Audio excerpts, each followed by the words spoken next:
Hello there, I'm SilentApollo, and welcome to episode 6 of Factorio Space Age, All Achievements, No Brains. Over the past week or two, I've been working on setting up some modular blueprints, and in this one, I'll be going through the ones I have prepared for the early game on Nauvis.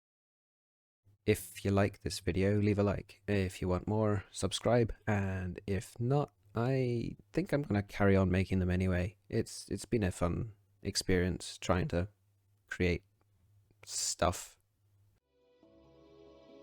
Alrighty, I'm gonna give you all a quick review of the blueprints that I've got for Novice already prepared. I've done a little bit of reorganizing in here, but most of these are actually basically empty. So what I've called Lazy Bastard, I actually wanted to change the name of this. But yeah, for the Lazy Bastard start, I tweaked this one, which is the blueprint I made while test running the map in, I think it was episode 2. So I've added some extra bits here so that basically imagine this is where the water is. We're going to have the lab right next to the tank. But basically I took all of these and rotated it out here and put it so that the gears and copper plates can be taken.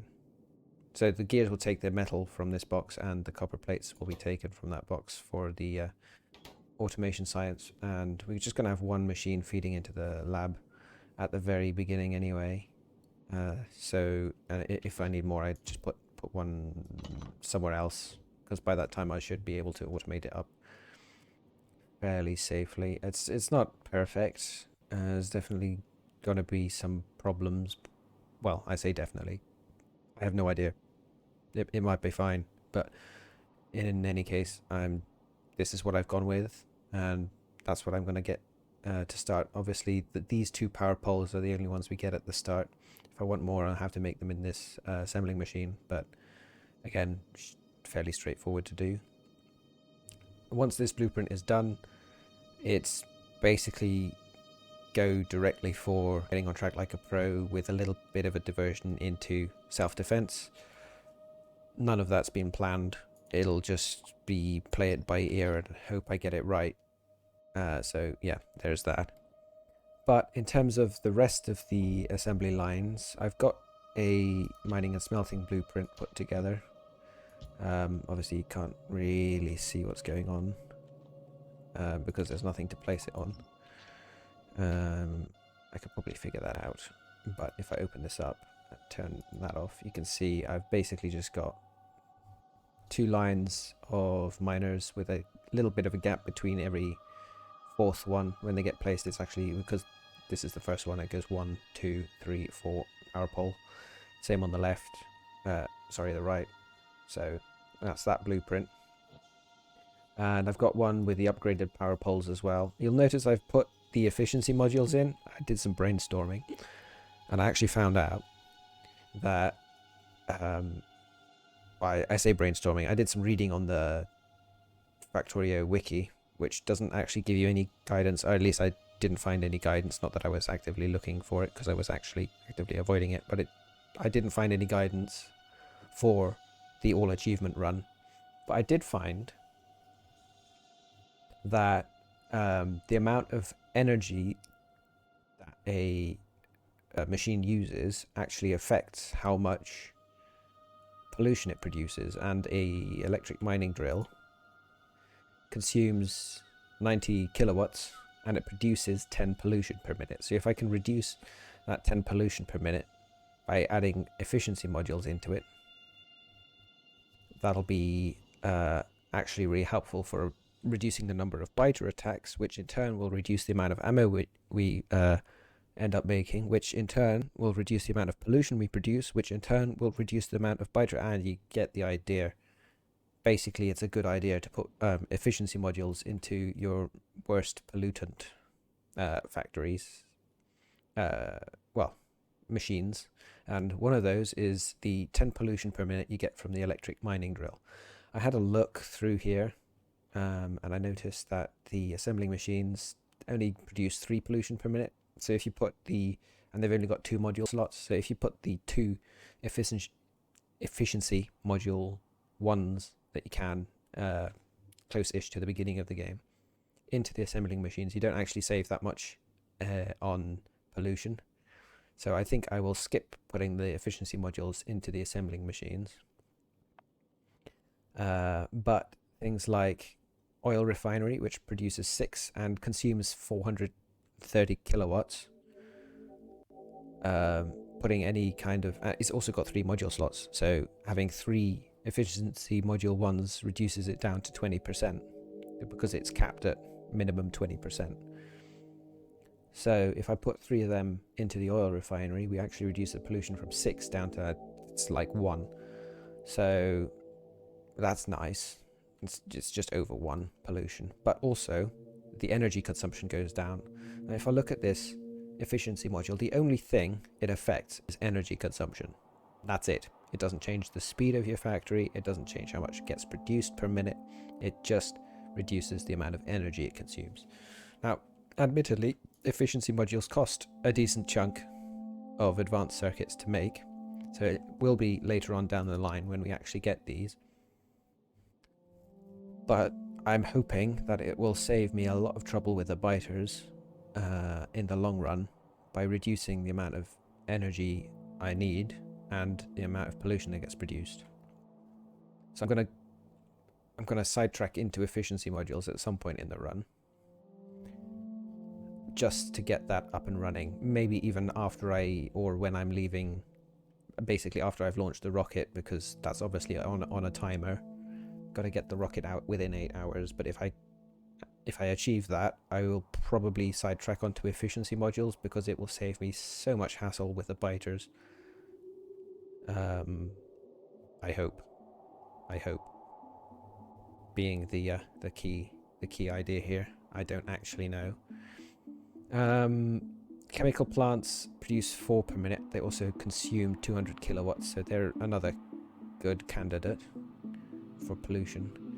Centrifuge, again, it consumes 300 kilowatts. Why does the amount of energy something consume? These I'm not worried about. By the time we get to biolabs, it'll be way past worrying about biters. Why do I keep going on about the max consumption being a thing? Because, still struggling to speak here, it's because boilers themselves actually produce 30 per minute of pollution when they output their 1.8 megawatts worth of steam. So if I have less power being produced, I actually pollute less, because the boiler obviously won't be polluting at 30 per minute when it's not running at full speed. So the idea is to reduce as much power consumption as possible, as cheaply as possible, because obviously efficiency modules, to create them, also creates a lot of pollution. So yeah, I'm hoping it balances itself out in the long run, but it should save us a lot in terms of ammo cost or damage that we need to spend plates or oil on, for example, in the flamethrower turret. Which also, by the way, I haven't decided which oil I'm going to use for that yet, but usually I just default to crude oil, but I know it's less efficient, so maybe I won't bother. Maybe I will bother with changing that up. But I haven't really thought about that yet. Anyway, getting sidetracked. Back to the topic at hand. Reducing power, good. Pollution, bad. So, yeah. Obviously, mining drills, definitely, because we can reduce them down to 20% pollution. Oil refineries, again, quite pollutant. Also a lot of power drain. And chemical plants, a decent chunk of power drain, so if you can reduce that, good. The reason I'm questioning putting efficiency modules into assembling machines is because we're going to have so many, it's going to cost way too much in terms of modules to make them all have efficiency modules in them. So I think the main bulk of the pollution is definitely going to be from the drills, the boilers, and the refineries, and whatever. The centrifuge, again, has a max consumption of 362 kilowatts. So if I can reduce that down to 20, it wouldn't be 20% because it would be 40, yeah, down to 40% of its original. Two of these would reduce energy consumption down by 60% to 40%. So it would actually be pretty decent to put them into this machine. I think that's it really. So these three and the miners for sure. Oh, and pump jacks. Pump jacks because they too produce 10 pollution per minute, so it just makes sense to have them reduce, although they only have 2 module slots, so it's not going to be anywhere near as good as reducing the mining drills, but it's still going to be useful, I hope. Again, with the hoping. Anyway, that sidetrack on to efficiency modules leads me nowhere near what I was actually trying to do with this video, which was talk about the blueprints. So the reason I got onto this topic by looking at the mining drills and then remembering that I've put efficiency modules in them. So yeah, you know, we got distracted again. Now I have done heavy mining using the what's that thing? It's a substation. Yeah. So that's my blueprint for this. Again, everything is this green boundary comes from the snap to grid option, which I've made relative for all of these. So that's the mining side of it. And basically goodness me, I'm all over the place. Anyway, basically what that boundary does is, actually I'm going to show you with the smelting 1 blueprint, which I can pick up. So this is just, you know, your bog standard smeltery array. If you've never seen one of these, you're probably not watching this video, so I'm not gonna bother explaining what the ratios are for that and why I've chosen them, but the green boundary on the blueprint lets me do stuff like this, where it just basically jumps across by whatever the boundary is and then places another one. You can undo those, copy paste, whatever. I'm in editor mode right now, so it's placing them down, but that obviously won't happen in the real run. Anyway, side topic. Yeah, again, I've got 2 smelting blueprints. Smelting 1 uses basic power poles, basic inserters, and basic belts, and smelting 2 uses the advanced belts, so and the advanced everything. You can also, of course, upgrade these with an upgrade planner as required, but that's not required. Hang on, there's something wrong with this blueprint. There should be 2 lanes here, not 1. Well, while we're here, let me demo what went wrong. So if I place this blueprint, then it should be placing it there, but instead it's placing it there. So it's getting 1 over. So why did that happen? If I go into here and I see I didn't turn on snap to grid, so let's do that. Make it relative. The difference between absolute and relative is the game grid. Generally, I tend not to make any blueprints with absolute.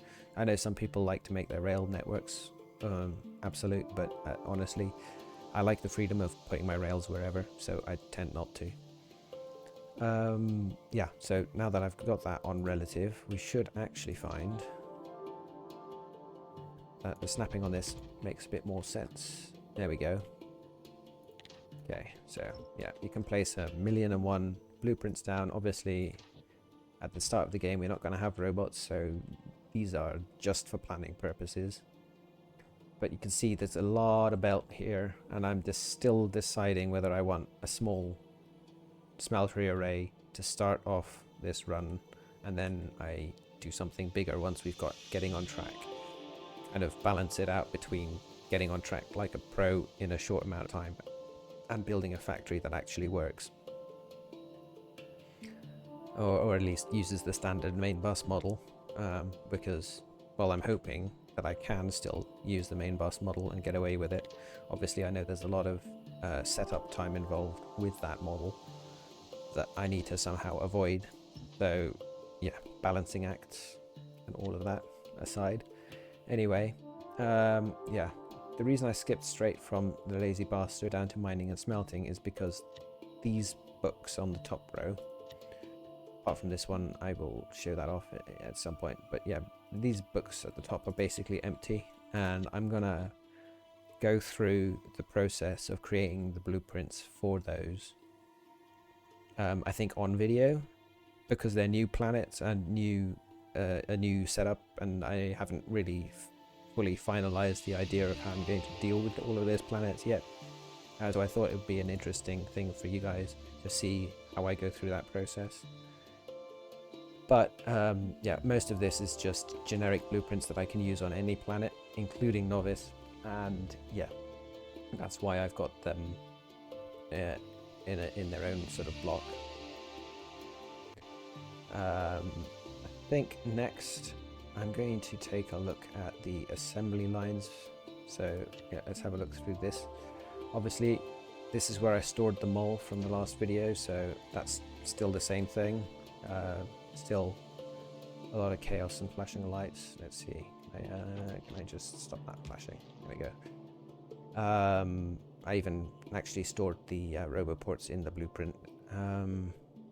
Yeah, so that's still the mole from last time. I don't need to demo that again. We've been through it. But I also have these other assembling lines in here. So basically all these are little modules that I can paste a lot of. Let me just grab that power. And then, yeah, so this particular, the first module is just a one belt to one belt sort of a copy paste job. It takes a belt of inputs on either side, so technically it's two belts, into and outputs everything on one belt. So this is perfect, for example, for the gear factory, because they take two iron plates and they output one gear.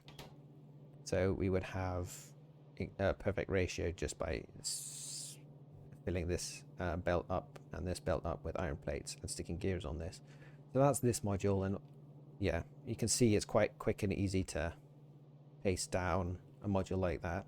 Yeah, I've already mentioned them in the last video, but I've got these striped concrete spacers, hazard concrete spacers in here to remind me to give myself enough room for, I don't know, other belts and things that I might want to put in between, that I always run out of space for.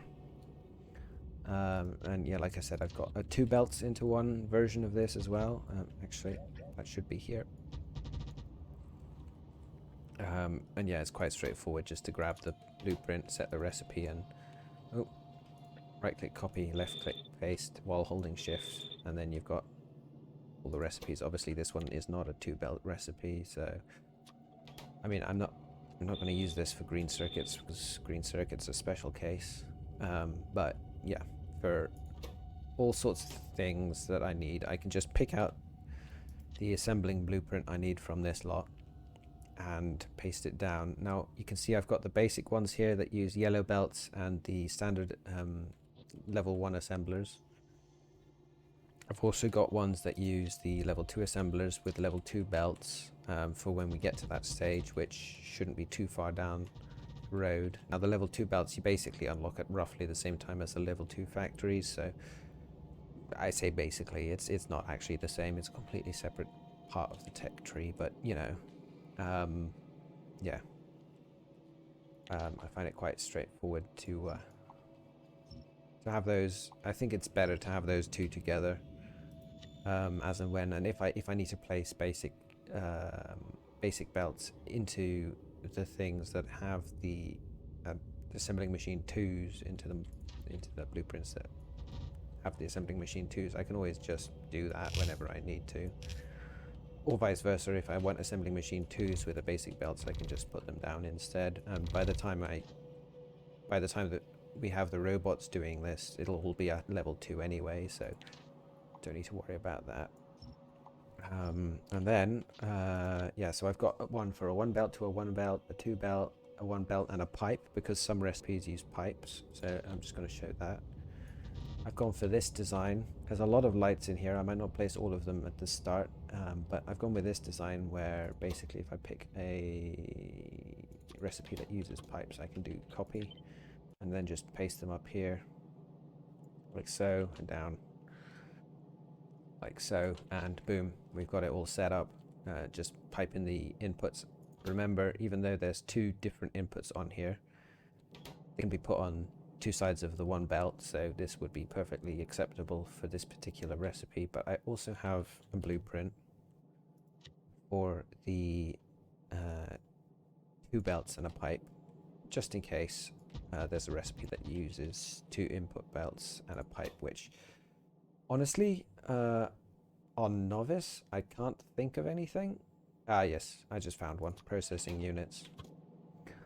So because of the amount of electronic circuits that the processing units take, you can see it's 20 for each single one, and then two red circuits as well. I'm going to have the green circuits coming in on their own line. So yeah, that's why I've got this one ready to go when I need to. So we'd have green circuits coming in here, and the red circuits on the outside. And then obviously the processing units come in and go wherever they need to. So this is all pretty nice and modular. The whole point is that I can plonk these down really quickly, give them the recipe I want, and move on. At least that's what will happen when the robot network is up and running.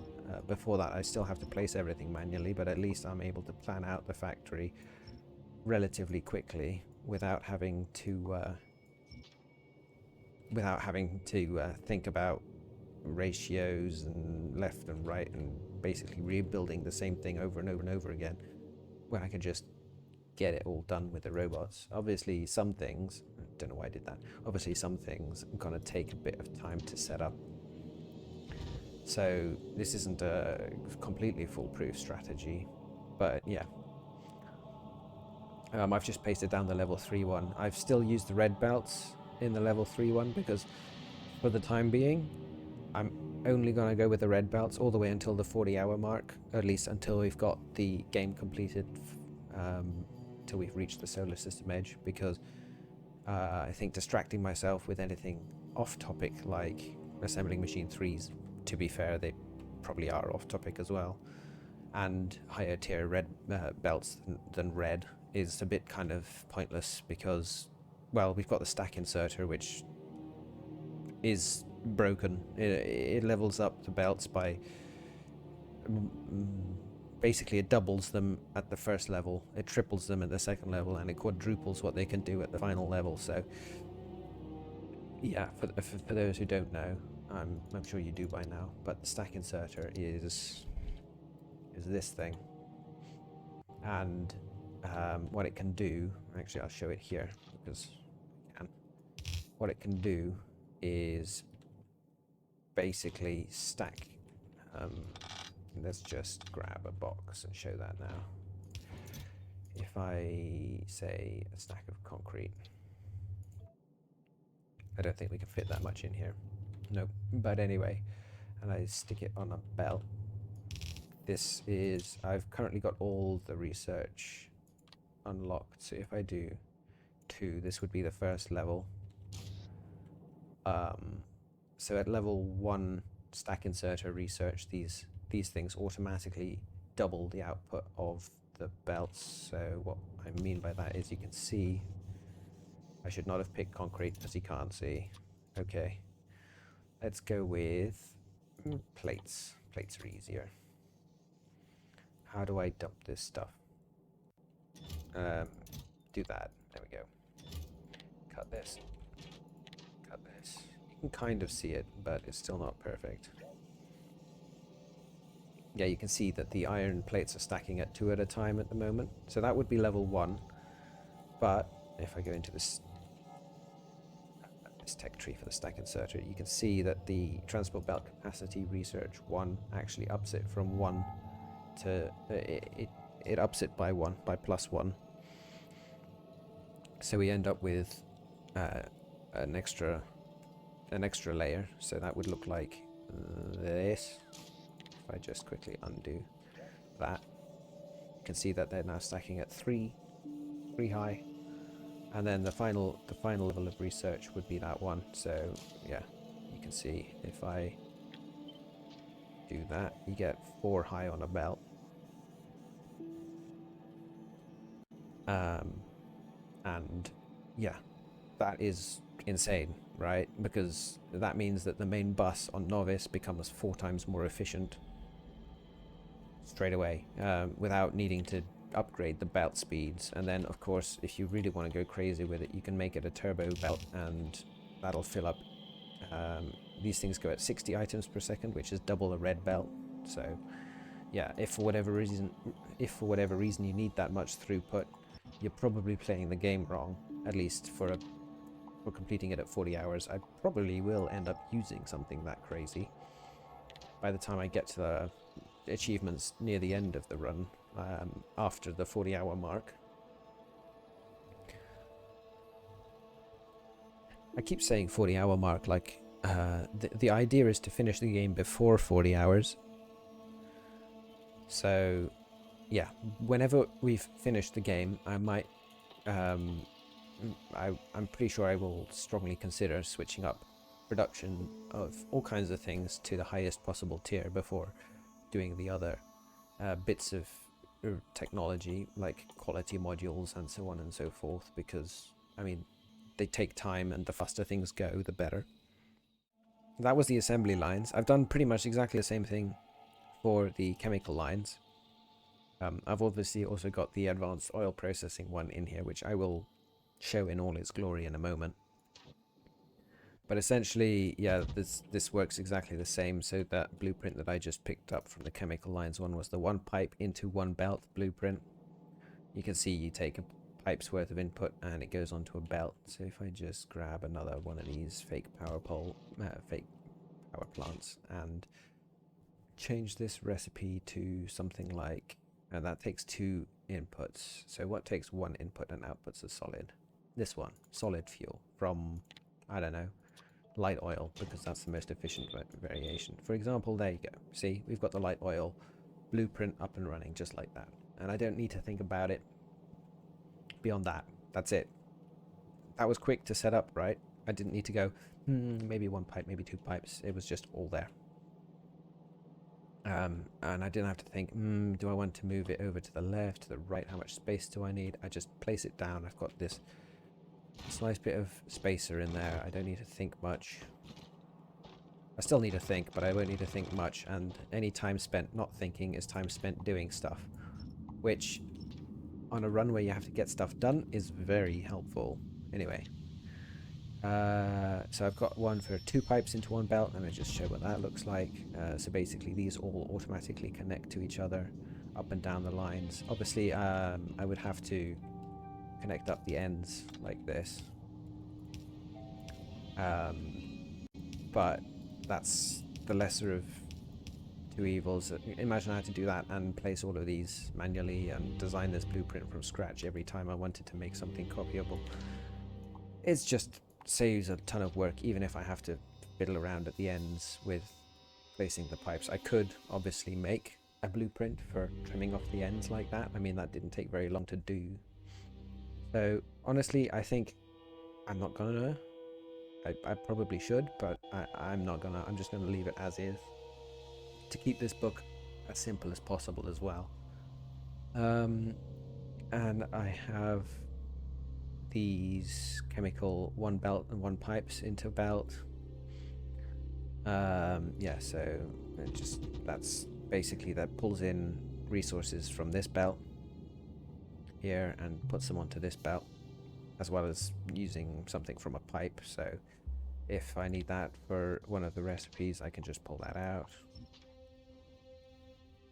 Yeah, and it's pretty much the same for all of these. So this is the 2 belts in and 1 pipe variation, and then I've got a 2 belts and 2 pipes variation, which looks kind of different, but these again, you can see that these will connect up and down, and these 2, and then I've got a long-handed inserter pulling stuff in, and then we've got separate belts on the left and right here for inputs, because I want both sides to be separate in that case, and then up like that. So actually this 1 belt input is very different from the 1 belt variation that I've got here.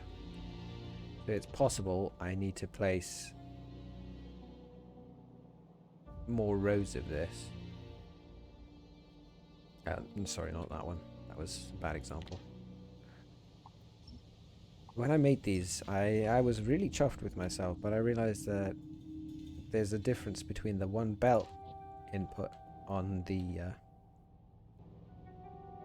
on this, where both sides are taking from the same belt, whereas the one belt input in the assembling lines is one belt per side of machinery, so it's a very different ratio.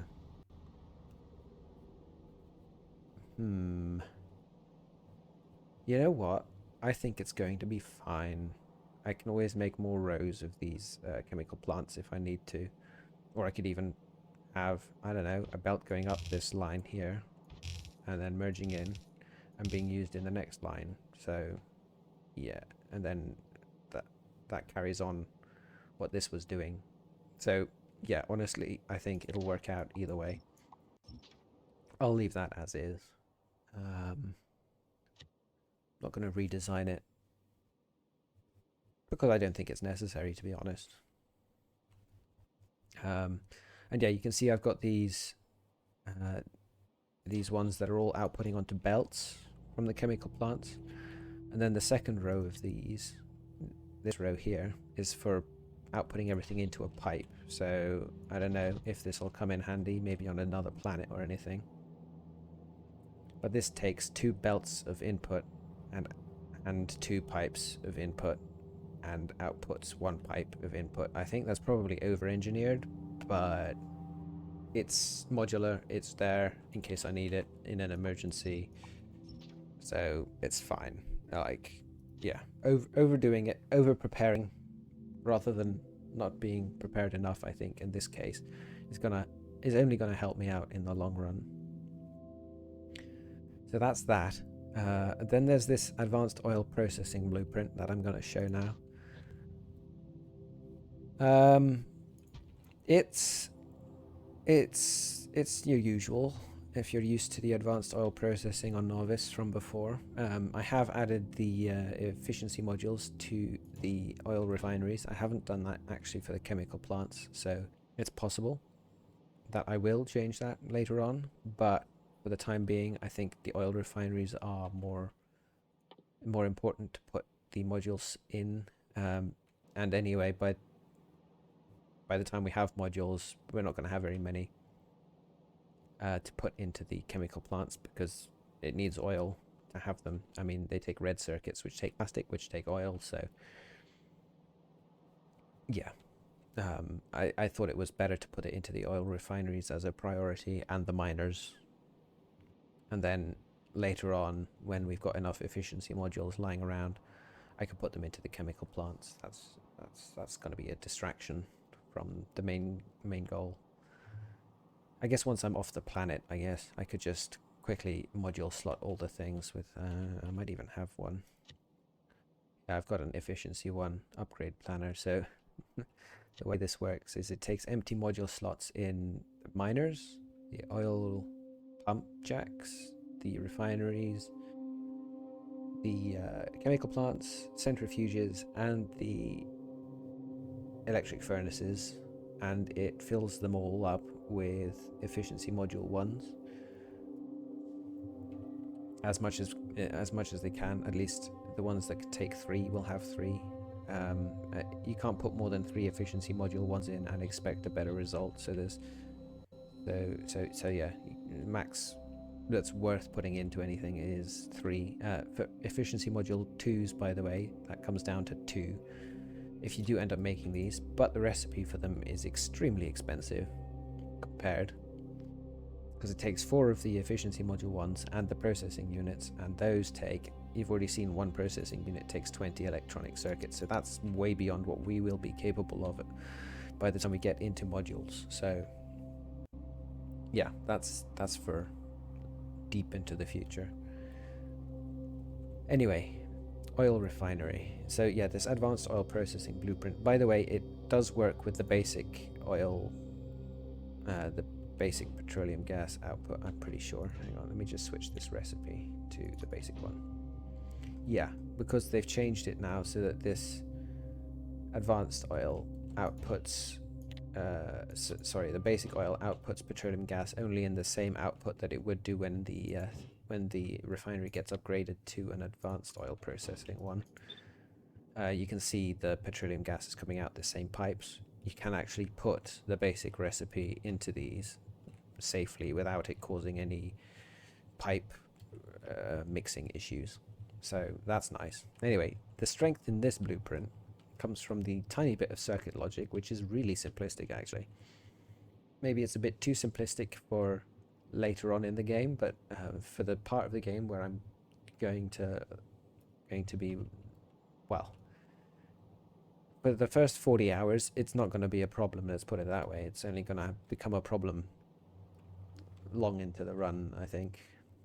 But essentially what I've got is this red line of circuit network connecting to only one tank of each output type. So these two tanks are for, where's that hooking up to? Light oil. These two tanks are for petroleum gas. These two tanks are for heavy oil. It's in a bit of a weird order. Light, petroleum, heavy. And then these two are for the lubricant.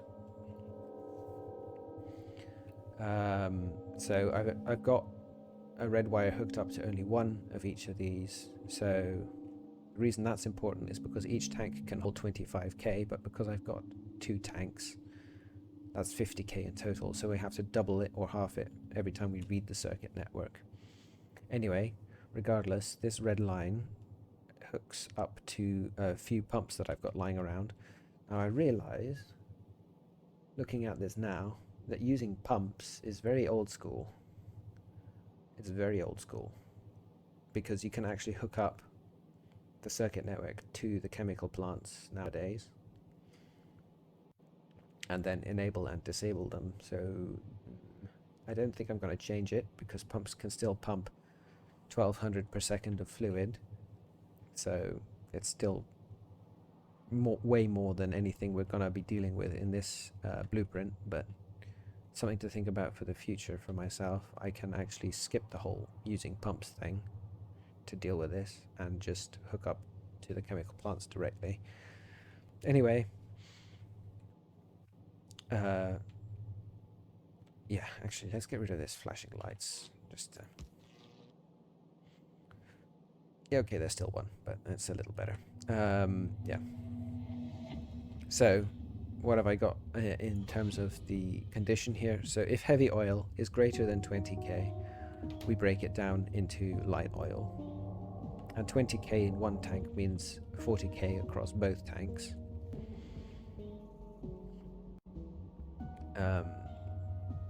Yeah.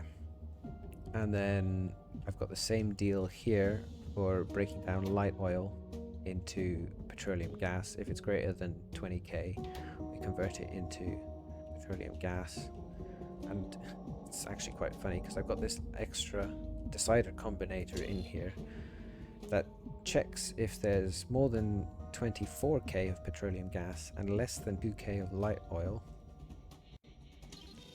So basically, if petroleum gas is completely backed up and we don't have, and we're running out of other production, then this chemical plants kick in, and I've got them on enable disable if that signal is true, and this signal outputs basically if petroleum gas is chock full but light oil is low. And that's so that we don't actually end up without any light oil backed up. And this is just taking basically solid fuel. It's just basically making excess solid fuel from the petroleum gas. And then we can use that solid fuel in the rocket fuel recipe, which takes, by the way, solid fuel. Where is it? Here. Takes solid fuel and light oil. So we would end up using the solid fuel from the excess petroleum gas instead of using the light oil solid fuel recipe, which is the normal one, which is more efficient if we're backing up on petroleum gas for whatever reason. Now generally that won't be an issue because petroleum gas is used for plastic and plastic is used all over the shop, but just as the safety measure I've got all of these in here. So again, I don't need to worry about placing these until I guess I have robots, because the amount of stuff that gets stored in these tanks should be plenty to keep the machine running until these get placed automatically. So that's this rather complex chemical blueprint. Yeah, and you can see here that I've got lubricant basically being made constantly. There's no condition on it. When there's heavy oil, it gets turned into lubricant, end of story, until the lube tanks are full. So that's fine. Oh, there is one more really cool thing about this blueprint.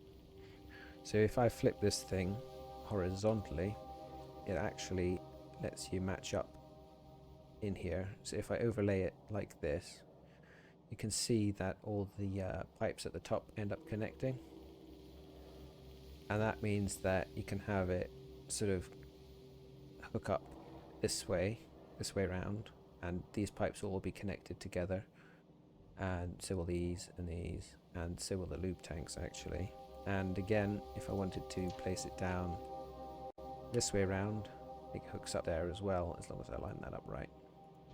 So you can have it indefinitely grow left and right. I haven't done that for vertical because it doesn't really make sense for this blueprint, but if I need to expand it horizontally, I can, basically indefinitely, apart from obviously where the pipe length limits, the new pipe length limits become a problem. But if that is going to be an issue, I think I've built way too much refineries, so yeah. Long story short, don't need to worry about that.